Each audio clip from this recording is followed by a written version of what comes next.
Merhabalar herkese. Umarım iyisinizdir. Görüşmediğimiz süre boyunca hayatınızda her şey yolunda gitmiştir. Ben burada videolar hazırlayamıyorum size ama arka planda sizi de ilgilendiren çalışmalarıma devam ediyorum. Bu süre boyunca artık Lilyum Tarot değil Lil Tarotyum olarak markamızı aldık arkadaşlar. Burada Lil Tarotyum markası olarak üretmek istediğim destelerin hala basımıyla, basım araştırmalarıyla uğraşıyorum. Bir matbaa işim vardı. Aslında anlaşmıştım ama sonradan işler sarpa sardı. Vazgeçtim o kişiyle çalışmaktan. Şimdi farklı bir matbaa araştırmasındayım. Benden çok istediğiniz 2020 yılında ürettiğim destenin farklı bir tasarımı olarak Lilyum Kehanet destesini sizlere sunacağım. Lenormand destesi hazırladım. Kılavuzuyla beraber yine sizlere sunmak istiyorum ve şurada görmüş olduğunuz mektup seti, sevdiğin kişiden, aklındaki kişiden mektuplar açılımlarını artık tarot haline getirip 78 mektup tarot kartları olarak sizlere sunmak istiyorum ki içlerinde en çok zaman harcadığım, her bir cümlesine, her bir kelimesine çok fazla düşünüp araştırdığım, gerçekten üstüne saatlerce, günlerce gidip tekrar tekrar döndüğüm bir çalışma oldu. Acaba neresinden başka bir değişiklik yapsam, ne eklesem, nasıl bir şey değiştirsem diye çok fazla uğraştım. Benim içime çok sindi. Ah bir de basılabilseydi. bir türlü bir basılamadı. Benim markamı almam da biraz beni bekletti. Hatta bayağı bir bekletti. Ben böyle biraz diyerek abartmak istemiyorum ama ben bir 10 ay, 11 ay kadar bekledim. Ve yine bu matbaa işlerinde de ne yazık ki şansım pek yaver gitmiyor. Hep böyle bir bekleme, hep böyle bir engele takılma durumları oluyor. Bu sefer de öyle oldu. Şimdiye kadar çoktan elimde olması gereken destelerim olamadı. Bakalım en uygun, en benim için kısmetli olabilecek o desteleri bastığında burada benim ruhumu, istediğim şeyi tam olarak yansıtabilecek matbaacı ve onu basan kişi her kimse o olsun isterim. Bilmenizi istediğim ve açıklama yapmak istediğim şeyler bunlardı. Bu zarfları size ben dün gece hazırladım. Instagram üzerinden anket yapmıştım. En çok istenen açılım yine sevdiğim kişiden mektuplar oldu. İstediğiniz zarfı seçebilirsiniz. İsterseniz ikisini birden dinleyip kendinize uyanı alabilirsiniz. Ben birazdan sarıdan başlayacağım. Dakikaları yazan bir arkadaşım olursa da yoruma hemen sabitlemeyi düşünüyorum. Şimdiden teşekkürler. Evet, sarıdan başlayalım.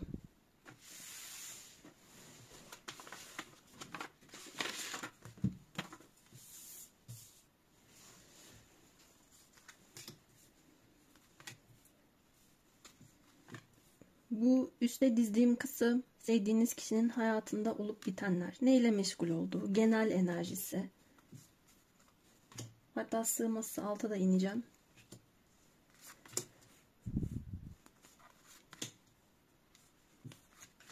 Şu anda dizdiğim kısım sizinle ilgili düşünceleri ve duyguları.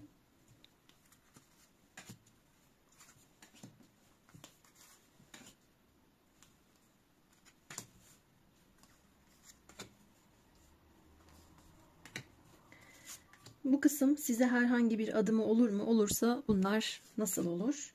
Ve sürecin sonunda da, yorumun sonunda da bir sürü konuşturma kartı var. Bunlardan söyleyeceğiz bakalım. Neler söylemek ister size, neler itiraf etmek ister. Bunu da en sona alalım. Evet, şimdi hayatında olup bitenlerle başlıyorum.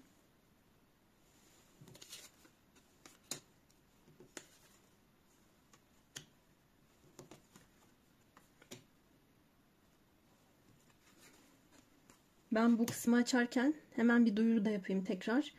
Lil Tarotyum markası olduğumuz için artık Lil Tarotyum Instagram hesabımdan kişisel açılımları duyuruyorum. Oradan belirliyorum. Oradan seansların açık olup olmadığını takip edebilirsiniz ve güncel duyuruları oradan görebilirsiniz.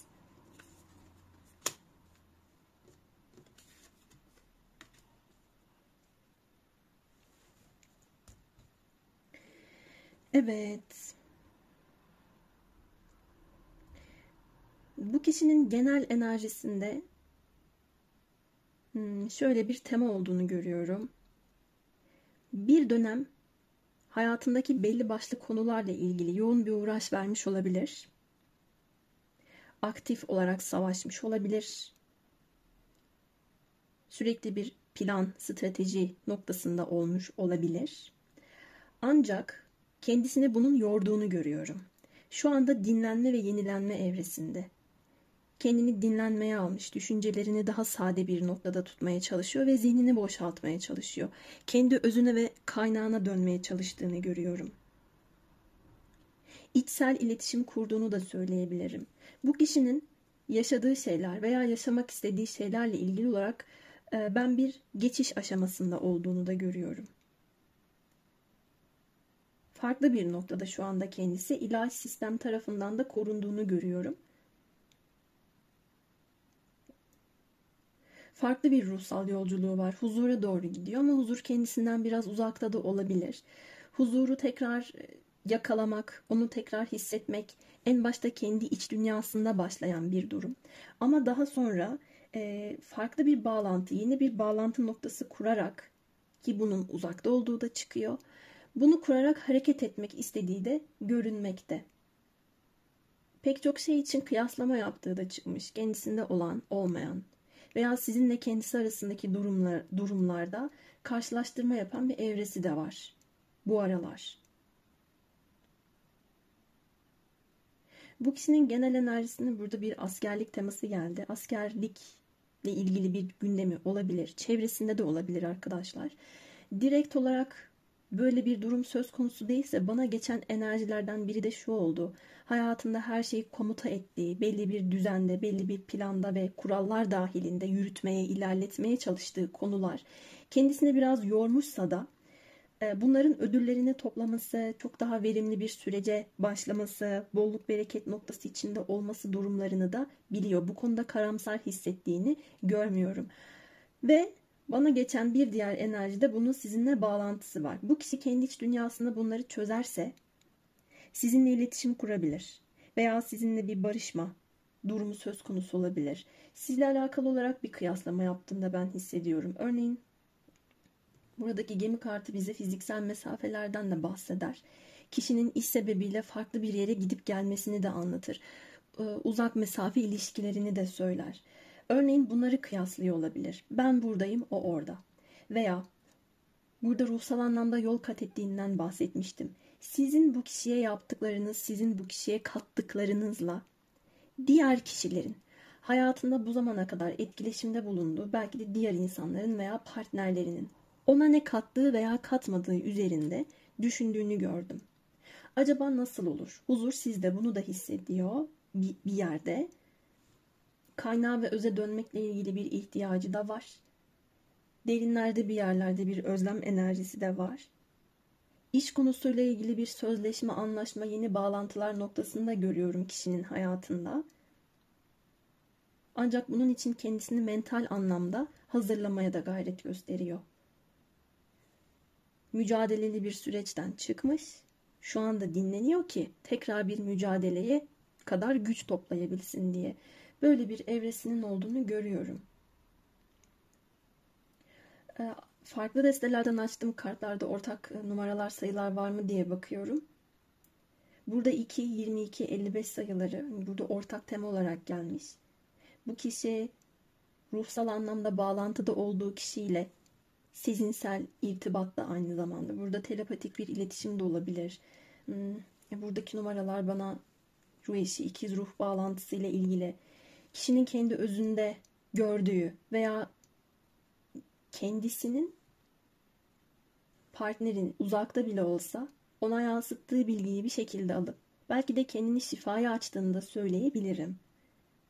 Enerjisinde genel anlamda bunlar var. Şu kartta böyle savurganlıkla ilgili mesajlar da var. Ancak ben burada bir har vurup harman savurma, vurdum duymaz davranma, gerek fiziksel, materyalist konularda, gerekse de manevi konularda buna benzer bir tema görmüyorum.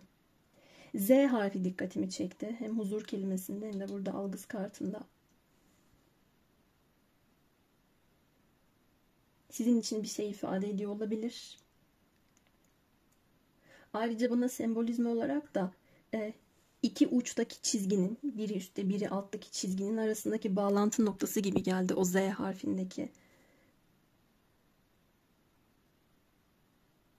Ve şu an tamamen sezinsel bilgiyle yorumlayarak Bu insanın belki de üstteki kendisi olabilir. Ee, son adımı ya da son düşüncesindeki bağlantı belki de sizin ilk düşünceniz, ilk adımınız. Ona ilk söylediğiniz şeyle bağlantı kuruyor olarak görüyorum ben. Bir şekilde yolların kesişmesi, fikirlerin kesişmesi. Bunu kıyasladığında haklı olduğunuzla alakalı bir mesaj. 55, 5, 2, 22. Bakın burada ortak sayılar gelmiş. Bu kişi kişisel yaşamında ya da fikirlerinde kendini değişime açıyor. Belki de bunu çok huzurlu bir biçimde yapmak istiyor. Herhangi bir zorlama olduğunu görmüyorum. Ve kesinlikle burada bir birlik beraberlik mesajı var. Bu kartın şurasından da bir kalp çıkmış şu şekilde. Ve kendisine iyi gelen, iyi geleceğini düşündüğü, sezinsel o bilgilerin hepsini de kendi içinde koruyup barındırdığını da görüyorum ben bu insanın. Böyle bir tema gelmiş sevgili arkadaşlar. Şimdi bakalım sizle ilgili neler düşünüyormuş.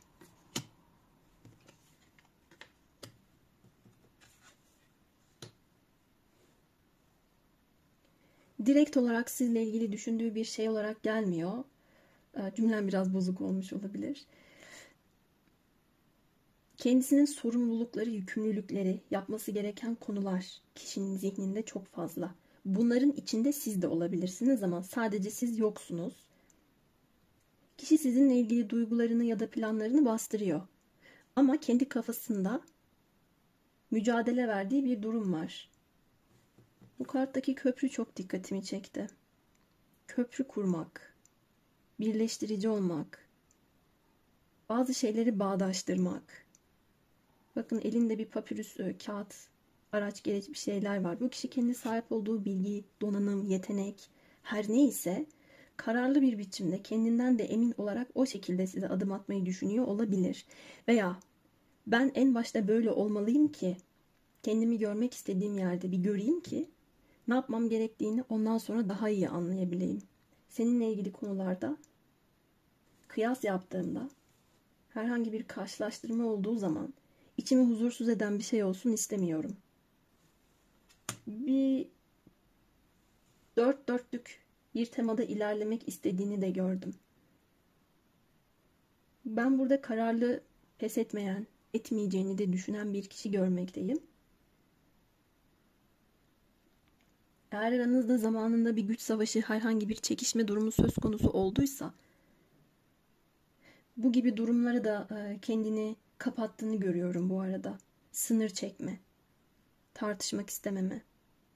Belki gölge bir özellik olarak ben bunun doğru zaman olduğunu düşünmüyorum.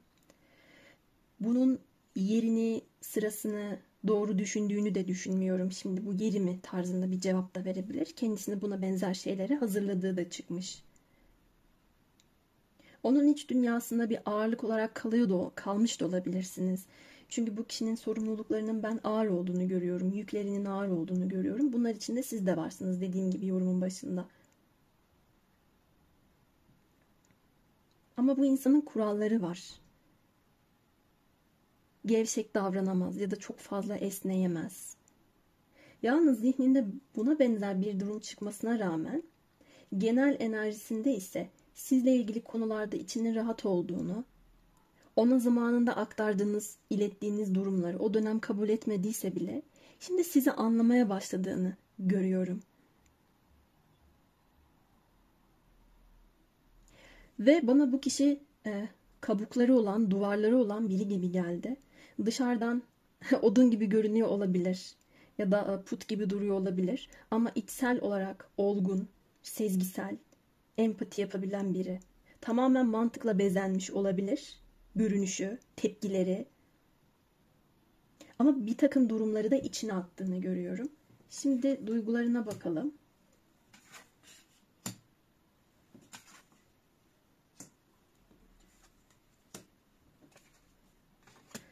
Hayalleri ve heyecanları çok fazla size dair.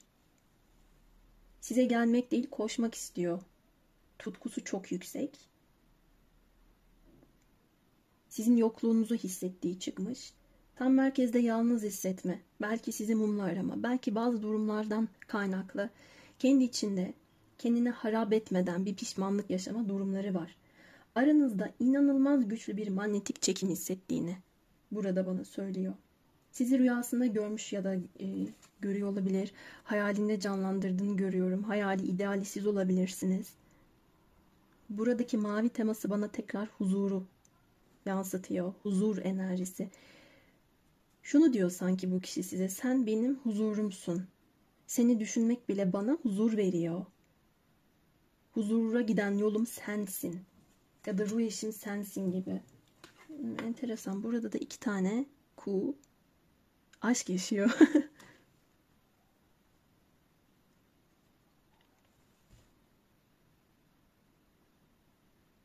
İletişim kurma isteği de çok yoğun. Özellikle aranızda mesafe varsa bunları bitirmek gibi bir niyeti de var. Yolculuklarla ilgili bir bağlantı da gelmiş. Burada örneğin ben şey de görüyorum. Çok fazla uzaklık, yolculuk, mesafe teması da var. Belki bu kişi bir yolculuk yaptı. O yolculuk esnasında sizi görmüş olabilir. Daha sonra kendini bir dinlenme, yenilenme evresine alarak düşüncelerini hizalayıp kafasını toplama, ne istediğini anlama süreci, kendini belki keşfedip tanıma sürecine, yolculuğuna çıkmış olabilir. Ve sonrasında hissettiği, anladığı şey, yani ben sensiz yapamam, yani sensiz eksik hissediyorum, yarım hissediyorum, güçsüz hissediyorum, yokluğunu hissediyorum gibi bir sonuca vardığını gördüm. Kalbinde bir yalnızlık teması var ve bu sonuca vardıktan sonra hızlı bir biçimde size ulaşma isteği, sizinle konuşma isteği, yarım kalan konuları tamamlama isteği çok yoğun. Biz seninle şunu konuşamadık veya bu konuda sana şunu yansıtamadım dediğini görüyorum.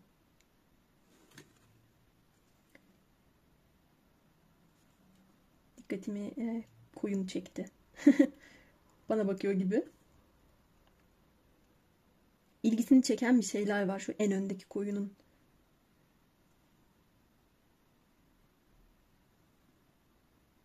Bu arada sizin gözünüzde parlamak, sizin dikkatinizi çekmek, sizin tarafınızdan takdir görmek gibi istekleri de var. Burada kimyalarınızın birbirine son derece uyduğunu düşünüyor. Köşede Eros ok atıyor, ok atmaya hazırlanıyor. Bu kişi size aşık olduğunu fark etmiş olabilir. Veya hayatıma birini alacaksam, hayatındaki şu evreleri tamamladıktan sonra o kişi sen olacaksın diyebilir. Genel anlamda karakter özelliklerine de baktığımda bu kişiye istemediğiniz hiçbir şey yaptıramazsınız. Dediğim dedik bir insan olabilir, özgürlüğüne düşkün olduğunu görüyorum. Kendi kuralları dahilinde, kendisi biliyor onun zamanını, kendisi karar verir. Sizin söylediğiniz şey, biraz önce yaptığım yorumda, o dönemde belki bir sürecin başında söylediğiniz şey bu Z harfinin öteki ucu gibi. Belki onun şu anda bu sürecin sonunda o, ama siz ona ta başında söylediniz. Bak bu öyle değil şöyle diye. O dönem kabul etmedi. Ama öyle bir şey olmuş ki arkadaşlar, bu insan anlamış. Bunu anlaması için kendi iç dünyasında derin bir yolculuğa çıktığını da görüyorum. Şimdi size adım atar mı buna bakalım. Düşünüyor. Hala düşünüyor. Doğru zamanı bekliyor kendince. Plan yapıyor belki strateji içinde. Aynı zamanda kendi içinizde kırgınlıklarınız varsa, aranızda bir çelişki, çatışma, kalp kırıcı sözler olduysa, ben daha tam gücümü toplayamadım. Topladığımda belki atabilirim adım şeklinde de düşünüyor olabilir. Bunu biraz paraya da bağladığını gördüm ben. Parasal konularda güce gelmeye çalıştığı çıkmış. O konuları hallettikten sonra aranızdaki meseleleri sıfırdan başlamak, küllerinden yeniden doğacak bir meselenin ortasına ikinizle ilgili meseleyi koymak var. Eğer aranızdaki durum hala devam ediyorsa, bu kişi kendi iş durumları sebebiyle bir müddet ilişkinize ara vermek isteyebilir. Ve burada sanki hani şöyle bir durum yok. Bu seni sevmediğim anlamına gelmiyor veya seninle ilişkimizi ilerletmek istemediğim anlamına gelmiyor. Ama bunları yapmalıyım. Böyle bir şeylerden bahsediyor. Evet, şimdi çeşit çeşit konuşturma kartları farklı destelerden aldım. Bakalım bu kişi ne söylermiş size. Her gün her gece seni düşünüyorum, aklımdan çıkmıyorsun dedi. Evet, düşünüyor. Bu dinlenme evresindeyken de düşünüyor. Hayal kurduğunda zaten burada söylemiştim. Ve sizi düşünürken de heyecanlanıyor zaten. Seni çok özlüyorum dedi. Aranızda mesafe varsa sizi düşündükçe huzur enerjisi buluyor zaten bu kişi. Ve özlem enerjisi de yoğun. Bir dilek hakkım olsaydı onu senden yana kullanırdım. Bu bende hiç değişmeyecek dedi. Demek ki zamanında kullanmamış olabilir. Böyle bir şey algıladım. Veya öyle bir hakkı hiç olmamış gibi. Buradaki para beşlisi kartından o yoksunluk enerjisi. Hani böyle bir hakkım olsa kullanırdım ama yok ki dercesine bir temenni olabilir.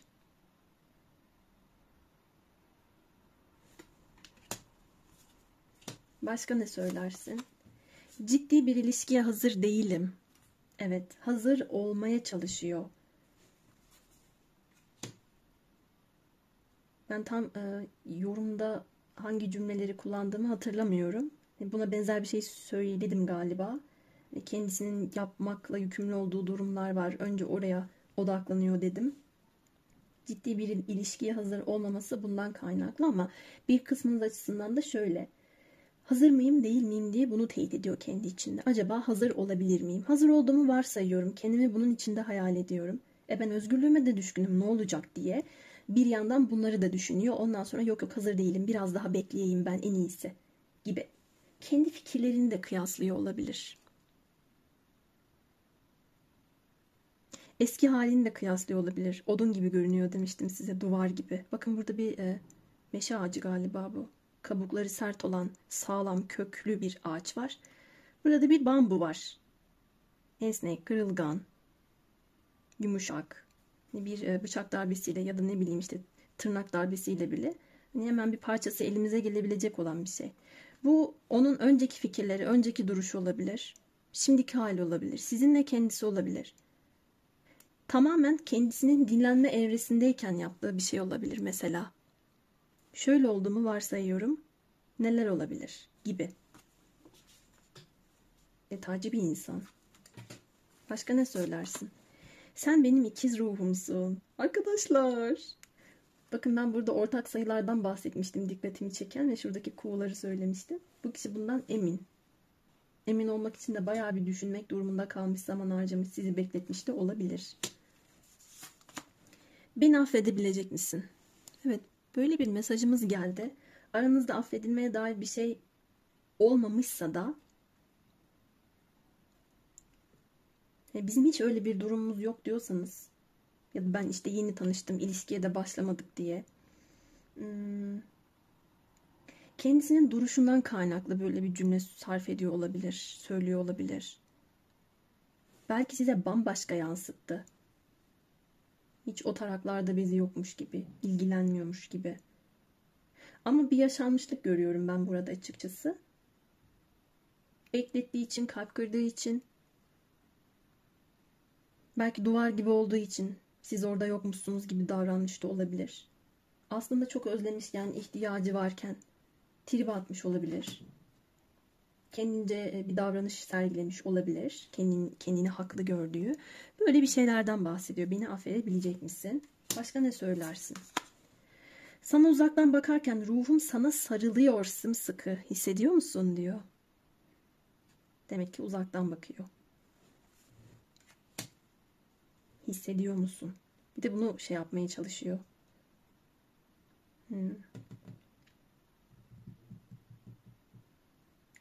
Şu son konuşturma cümlesini açmadan bu kişinin iç dünyasında hesaba kattığı bir durumdan bahsetmek isterim. Sizin bunu hissedip hissetmemeniz bu kişi için önem arz ediyor. Bunu umursayıp umursamadığınız, onu hala sevip sevmediğiniz, isteyip istemediğiniz.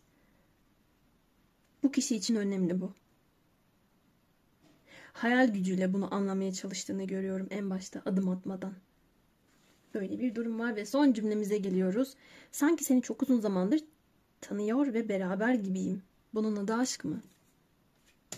Evet, bunları da sorguluyor. Çok güzel arkadaşlar. Uyanı olduğu gibi kabul edin. Bu kişinin size söyledikleri, itiraf ettikleri, içinde bulunduğu durum tam olarak bu şekilde. Size gördüğüm her şeyi aktarmaya çalıştım bu sarı zarfta. Şimdi ikinci zarfımıza geçiyorum. Kendinize iyi bakın. Evet, ikinci zarfımızdayız.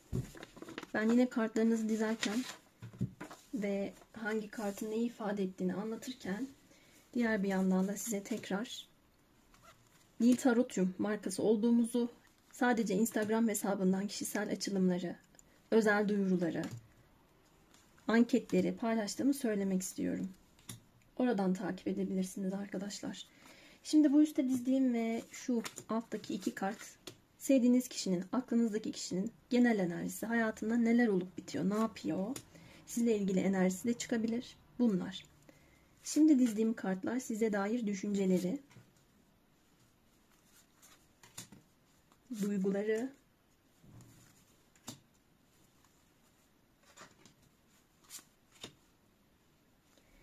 size herhangi bir adımı olacak mı, olacaksa nasıl olacak ve bol bol konuşturma kartlarımız var.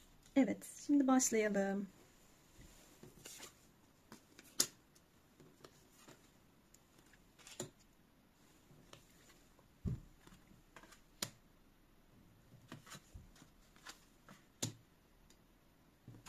Ne kadar karışık geldi.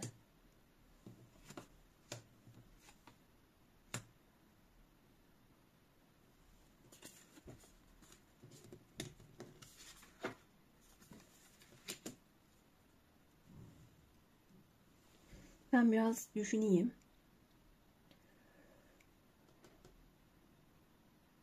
Kartları açtıkça kafama dolan bazı cümleler var. Ya da yorum olarak bana yansıyan bir enerji oldu. Ama bu çok karışık bir enerji olarak geçti bana. Nereden başlasam acaba diye düşündürdü. 2 tane 7 numaralı kartımız gelmiş.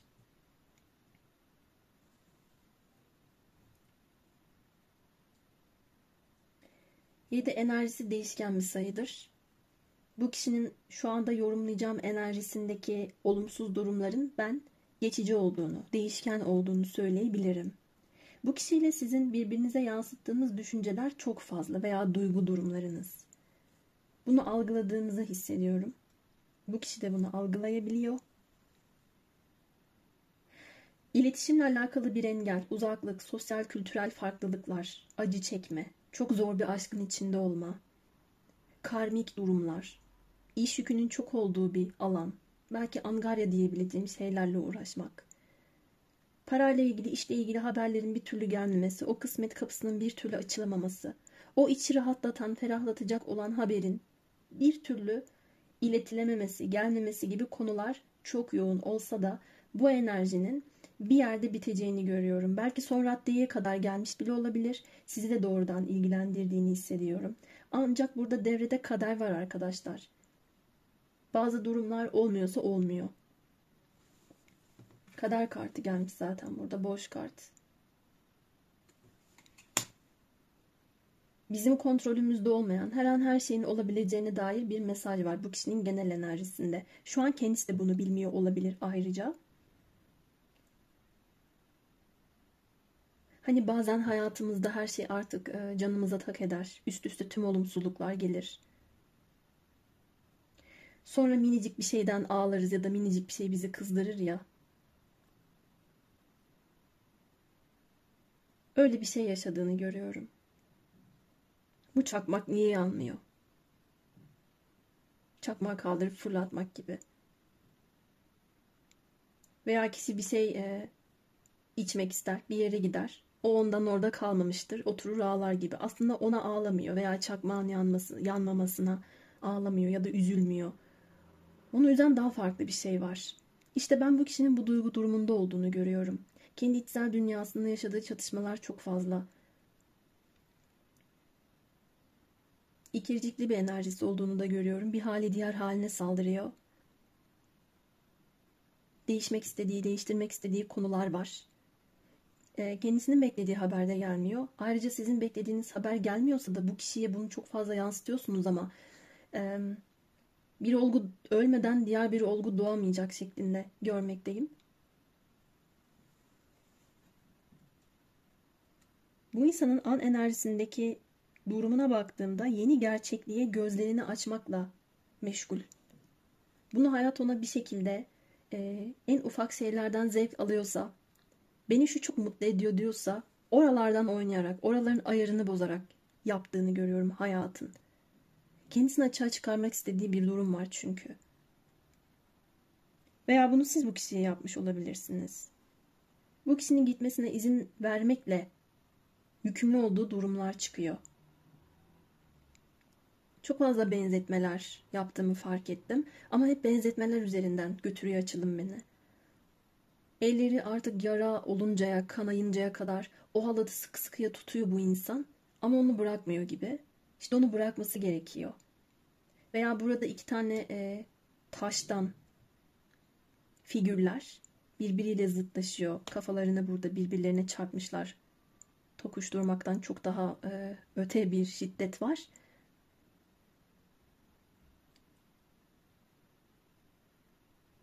Bu durumun içinden bir şey çıkması gerekiyor ve çıkmış gibi de görüyorum. Kendisi şu an bunu adlandıramıyor. Ya da o şifalandırıcı ışığın gelebileceği noktaya odaklanmamış gibi görüyorum. Bunun bir çoğunun parayla ve bir iş bağlantısıyla ilgisi var. Çok zorlu bir yolculuğun sonunda olduğunu görüyorum bu kişinin. Fiziksel olarak yetersiz hissediyor olabilir. Sürekli engele takıldığını hissediyor olabilir. Benim destelerimi bastırmamla ilgili gösterdiğim çaba gibi. Çok zor olabilir yani. Uğraş veriyordur. Kendi içinde de veriyordur belki. Fiziksel olarak da bunu yansıtıyordur ama bir türlü olmuyordur. İşte artık bu durumun yavaştan şifalanmaya başladığını görmekteyim. Hafifleme enerjisi geliyor bu kişiye.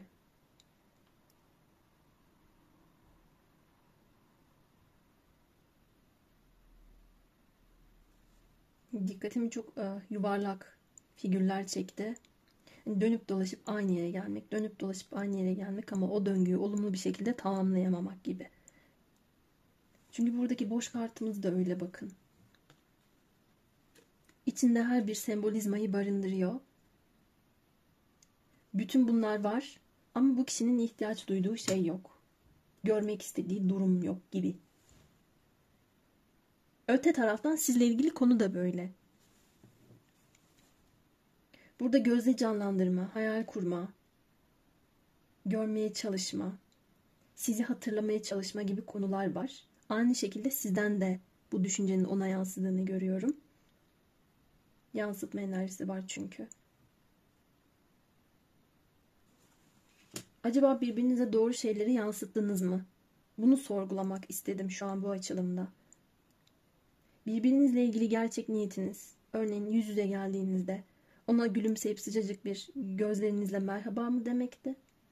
Konuşmasanız bile. Yoksa soğuk bir bakış atmak mıydı? Onu yapmak isterken tam tersi davranmış olabilirsiniz. Bu karşı tarafa farklı yansımış olabilir. Bu işleri birazcık sıkıntıya sokmuş olabilir gibi de görüyorum. Çünkü bir inatçılık teması var burada. Bu gibi durumların şifalanmasına dair bir mesaj da geldi. Artık bunun gitmesine izin vermek, bu enerjiyi bırakmak. Bıraktıktan sonra hafiflemekle ilgili bir mesaj var. Düşüncelerinden devam etmek istiyorum. Adalet kartıyla açtık. Ekim ayı bu kişiyle sizin aranızda önemli bir ay olmuş olabilir. Karar vermek amacıyla. Bu kişi kendi zihnini ve kalbini bir tartıya koymuş. Hangisi ağır basıyor? Ya da kimin düşünceleri acaba daha önemli, daha adil olan, daha hakkaniyetli olan taraf kim? Ne? Ne yapmalıyım? Bunları tartmış. Kendi iç dünyasında bir şeyleri temizlediğini görüyorum zihninde. Bakın buradaki adam otları yolmuş. İkinizle ilgili meseleleri zafere taşımayı istediğiyle çıkmış. Meseleyi eline almış, değerlendiriyor. Hayaller var burada. Hayallere kapılmak, rüyalarda olmak. Duygusal çatışması çok yoğun. Karmik durumlar görüyorum. Hep kaderin engellerine takılma gördüm. Gecikmeler gördüm. Talihsiz aşıklar olarak yorumluyor olabilir sizi kafanızda. Pardon, kafasında.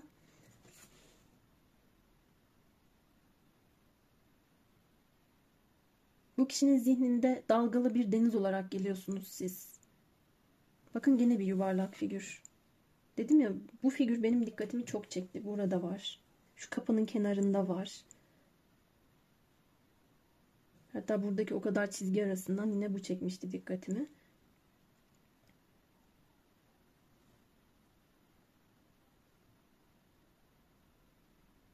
Şimdi duygu kısmını merak ediyorum ama bu kişinin zihnini okumama rağmen hani kalbinde bir delik açmış gibisiniz. Burada da öyle bir sembol var.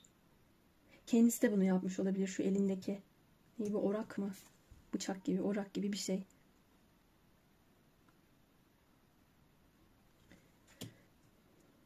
Hayal kırıklığına uğrayıp hayal kırıklığına uğrattığı konular üzerinde de düşünüyor. Savurgan davranmış olabilir, ihmal etmiş olabilir. Bu tartıya pek çok şeyi koyduğunu gördüm ben. Onun için ne ağır basıyor ne hafif kalıyor. Burada bir kocaman bir kalp var ve bir kuş tüyü var. Duygu dünyasının ağır bastığını yorumluyor kendi kafasında. Ancak bu ona sürecin çok fazla sonunda olduğu için yetti artık, canıma tak etti, mutsuzum ben ya da bir şeyler şifalanmıyor dediğini görüyorum. Bakın gene bir dolunay gibi ay ışığından şifalandırıcı bir ışık saçılıyor kızın elinden. Arkada da kuşlar uçuyor. Ben bunu bir iletişim, haber, etkileşim olarak hissediyorum. Ya da hayata gelecek olan olumlu, güzel mesajlar olarak hissediyorum ki burada da hani mutlu bir mesaj alma, güzel bir mektup okuma enerjisi var. Sanki sizden de beklemiş gibi hissettirdi bana. Eğer bu mektubu iletişim engeliniz olan, konuşmadığınız zıtlaşmalardan kaynaklı ya da dediğim gibi değer yargılarınızın farklı olduğu, işte belki farklı bir coğrafyada, farklı bir kültürde yetişmiş olan, dini durumları da farklı olabilir. İnanç sistemi, kalıpları çok farklı olabilir. Öyle bir kişi için niyet ettiyseniz, ayrıldığınız, boşandığınız kişi de olabilir, hiç fark etmez.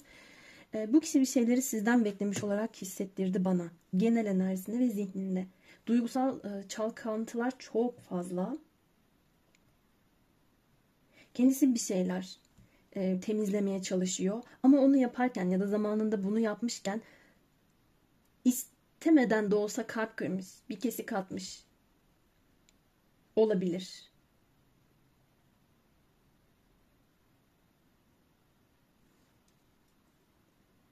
Veya sizin asıl niyetinize bir bıçak darbesi indirmiş olabilir. Kendisinin de niyeti o değilken. Yani ben burada olan ile olması gereken ya da olanla olmayan arasındaki bir savaşı görüyorum. Duygularına bakalım.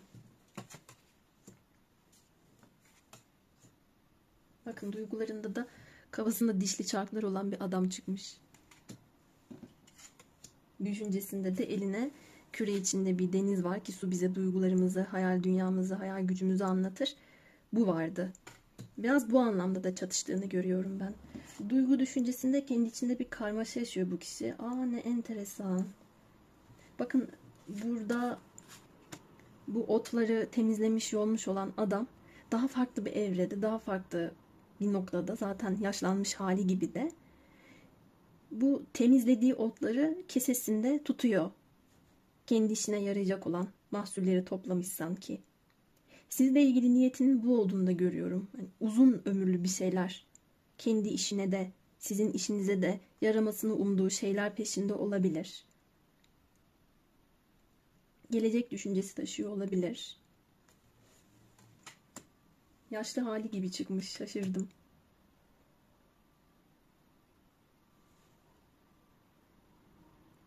Artık ekilenlerin biçilmesi, hayallerin gerçek olması için ne yapması gerekiyor? Bunun üzerinde kafa patlattığını da görüyorum. Biraz uzaktan bakma enerjisi de var. Bu kişinin iş, para, kariyer durumlarına da kafa yorduğu çok çıkmış. Para prensi gelmiş çünkü. Kendini nasıl geliştirebilir? Gerçek dünyada ne yapabilir? Hala eğitim süreci devam ediyorsa veya eğitim alması gerektiğini düşünüyorsa, kendini geliştirmesi gerektiği üzerinde yoğunlaşıyorsa bunlar onun gündeminde olabilir. Evet, duygularını göz ardı ettiğini de görmüyorum. Ancak ben burada beklentiler gördüm. Sizin beklentiniz karşılanmıyor, onunki karşılanmıyor. Birbirinizden bir şeyler bekliyorsunuz. Belki size göre onun bitirmesi gereken bir durum, bir olgu, bir düşünce var. Oradan çıkması gereken. Ona göre de daha farklı bir şey var. Para gibi.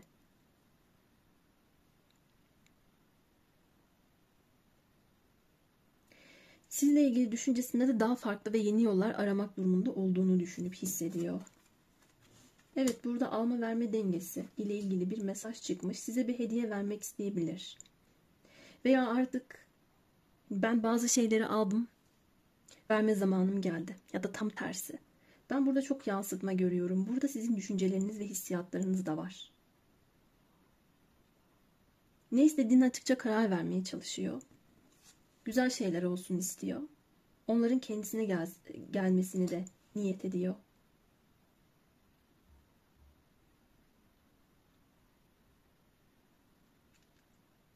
Almayı bilmek, vermeyi bilmek, bu konudaki dengeyi sağlayabilmek. Bu konuda hiçbir zaman aranızda öyle bir denge sağlanmadıysa, bunun üzerine yoğunlaşıp hakkaniyetli olabilmek.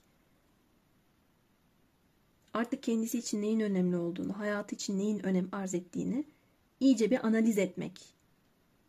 Bunun derdinde bu kişi. Ne güzel de bir dert.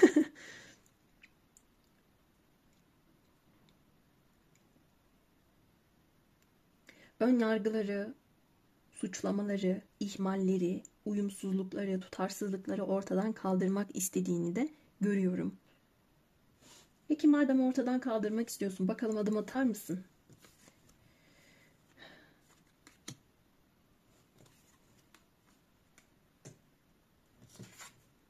Evet. Yin Yang geldi. Bakın ve gene yuvarlak bir tema. Gene yuvarlak, gene yuvarlak. Hep bir yuvarlak görüyorum ben. Bir çember.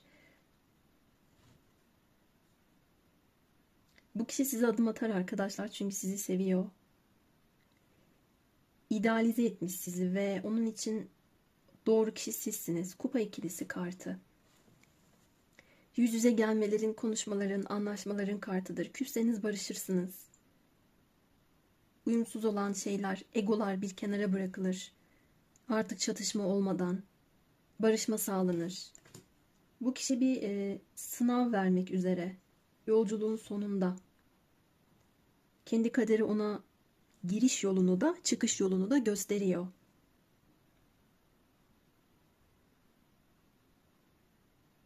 Zaten bir dünya teması da gelmiş burada. Sizinle gelecek düşündüğünü de görüyorum. Burada bir ruh eşi bağlantısı görüyorum ama karmik bir durumlar da söz konusu olmuş olabilir. Araya zaman ya da insanlar girmiş olabilir. Her ne kadar üçüncü kişi teması açmadımsa da olabilir. İş girmiş olabilir. Mesafe girmiş olabilir.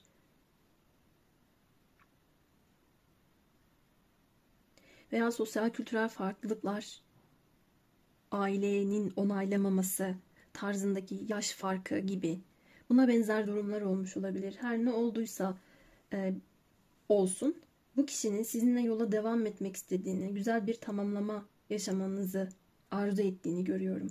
Ve bu yüzden de kader yolunuzda tekrar bir araya gelme, barışma, kavuşma, evlenme, belki çocuk sahibi olma gibi konular var. Burada çok net bir adım çıktı. Şimdi bakalım itirafları, size söylemek istediği şeyler neler olacak? Tabii benim burada yorumladığım şeyler de kendisinin ifadeleri, her ne kadar ben birinci ağızdan söyledimse de. Bakalım ne söyler? Aramak istiyorum ama korkularım var. Çatışırız diye. Bir de senden bekledim, telefon aramadın. O mesaj gelecek de yüzüm gülecek zannettim. Olmadı. Uzakta acı çekiyorum, sen görmüyorsun. Senden şifalandırıcı bir ışık gelsin istiyorum. Ben sana da bunu yansıttım, yansıttığımı düşünüyorum ama yansıtamadım mı acaba gibi şeyleri düşünüyor olabilir. Başka, seni seviyorum dedi, çok güzel. Güzel bir itiraf. Beni hala sevdiğini hissediyorum dedi. Hisseder arkadaşlar. Zaten yansıtma enerjisi olduğundan bahsetmiştim. 7'ye 7 gelmiş burada yine. Yine bir 7 var. Ruhsal olarak da bu kişiyle yolculuğunuz devam ediyor aynı zamanda. Başka ne söylersin? Sıklıkla rüyalarıma giriyorsun dedi. Evet. Kupa yedilisi kartımız burada zaten. Hayal kuruyor. Çok fazla hayal kurduğu için de rüyalarına giriyor olabilirsiniz. Fantezi dünyası da geniş olabilir. Başka? Yeniden bir araya geleceğimizi hissediyorum, biliyorum. Yalnız yazıyı okurken geleceğiz biliyorumu geleceğimizi hissediyorum olarak okumam da ayrı bir ilginçlik oldu. Neyse. Demek ki bunu da hissediyor. Hissediyor ki biliyor. Yorumlarda bu bana çok oluyor. Bazen yazıyı okuyorum ama aslında başka bir şey de okuduğum oluyor. O ağzımdan benim enteresan bir biçimde farklı bir cümle, kelime olarak çıkabiliyor. Bakalım başka ne söylersin? Sana sormak istediğim çok soru var. Başka? Eğer bana gerçekten aşıksan benimle ol. Beni boşlukta bırakma dedi. Demek ki bu yuvarlaklar boşlukmuş. Ya arkadaşlar. Bakın içi boş zaten. Burada boş kartımız gelmişti. Demek ki hissettiği boşluk, bu yuvarlak oymuş. Ben bunu evet süreç sonundaki bir tamamlanma olarak da yorumlayabilirim. Dünya kartı burada zaten ama bu onun hissettiği boşlukmuş demek ki. Çok fazla yuvarlak var demiştim. Son cümle. Siz de artık madem bu kadar çok bekliyor sizden, yeşil ışık görmek istiyor, bir yeşil ışık yakın bari. Şimdi bakalım. Keşke seninle konuşabilecek cesaretim olsaydı diyor. Demek ki hala tam olarak o cesarete gelememiş. Biraz zamanla bırakmış olabilir. Ben burada net bir zaman vermek istemem ama şuradaki kombinasyon kış aylarını veriyor arkadaşlar. Belki de kış aylarında kendisini cesarete getirebilir. O zamana kadar cesaretini toplamak adına kendine zaman verebilir. Evet sevgili arkadaşlarım, ikinci zarf için de söyleyeceklerim bu kadardı. Yorumlarda benimle buluşmayı unutmayın. Kendinize yeni video gelinceye kadar çok iyi bakın.